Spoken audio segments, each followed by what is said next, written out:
નમસ્કાર, YNN ન્યૂઝમાં આપનું સ્વાગત છે। સમાચારમાં વાત કરીએ તો વડોદરા શહેરના દિવાળીપુરા સ્થિત નવીન કલેક્ટર કચેરી ખાતે પોરના ગુજરાત રાજ્ય વન વિકાસ નિગમ લિમિટેડમાં ચાલતી ગંભીર ગેરરીતિઓ મુદ્દે કલેક્ટરને આવેદનપત્ર આપી રજૂઆત કરવામાં આવી હતી।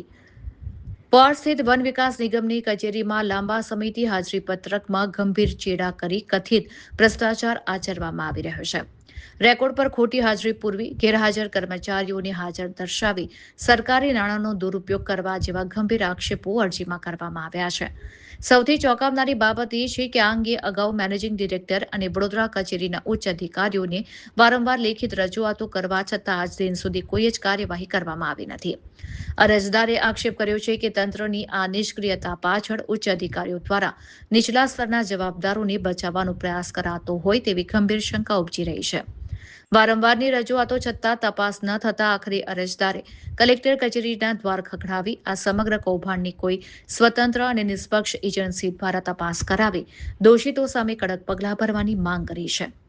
હકની વાત ટીમથી વિકી શ્રીમાળી અને મારી પાસે જે છે પરમાર રમેશભાઈ પોર ખાતે જે ગુજરાત વન વિભાગ નિગમમાં જોબ કરતા હતા અને એમને 2005થી લઈને 7 સુધી 2007થી લઈને 2025 સુધી જોબ કરી અને એમને કોન્ટ્રાક્ટ સિસ્ટમની અંદર ના જવાના કારણે એમને તેનો વિરોધ કર્યો ને તેમને કાઢી મૂકવામાં આવ્યા। ત્યાર પછી ઘણી બધી રજૂઆતો કરી, તેમાં આરટીઆઈના માધ્યમથી ઘણા એવા પુરાવા અમારી સામે આવ્યા છે કે જ્યાં આગળ જે ગુજરાત રાજ્ય વન વિભાગ નિગમ છે તેની અંદર જે કામ કરનાર જે વ્યક્તિઓ છે તેની જે માહિતી માગવામાં આવી એમાં જે લોકો કામ કરતા જ નથી એવા લોકોના નામ છે અને એ લોકોને બારોબાર પગાર પણ ચૂકવાઈ જાય છે। એટલે અમારા સીધા આક્ષેપ એ છે કે જે સરકારી તિજોરીને ખાલી કરવાના જે વહીવટ ચાલે છે, જે અધિકારીઓ કામ કરે છે તેની રજૂઆત અમે જવાબદાર જે મેનેજિંગ ડાયરેક્ટર છે અલકાપુરી ખાતેની કચેરી પણ કર્યા છે, મુખ્યમંત્રીને પણ રજૂઆત કરી છે અને જવાબદાર અલગ અલગ સાહેબોને અમે લેખિતની અંદર રજૂઆત કરી છે, છતાં પણ એનો કોઈ પણ સચોટ જવાબ અમને મળ્યો નથી। એટલે અમે આજે કલેક્ટર કચેરી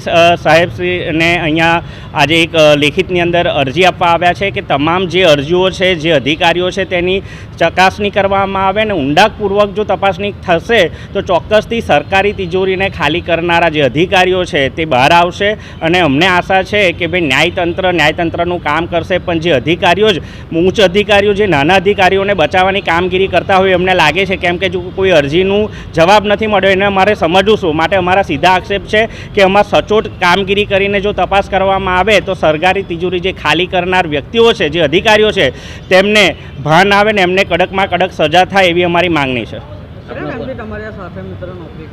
આ જે છે 2005થી જોબ કરતા હતા અને 2025માં તેમને કાઢી મૂકવામાં આવ્યા। કોન્ટ્રાક્ટ સિસ્ટમનો વિરોધ કરવા માટે એમને કાઢી મૂકવામાં આવ્યા। ત્યારબાદ એમની અત્યારે જે નોકરી બાબતેની લડત તો ચાલુ છે, પણ આરટીઆઈના બેઝ પર જે માહિતી અમારી પાસે આવી તે બદલ એ અમારી પાસે હકની વાતના સંગઠન પાસે આવે ને અમે અધિકારીઓ સુધી આ વાત પહોંચાડવા માટે આજે કલેક્ટરને આ અરજી આપેલી છે। શું નામ આપણું? વિકી શ્રીમાળી, હકની વાત।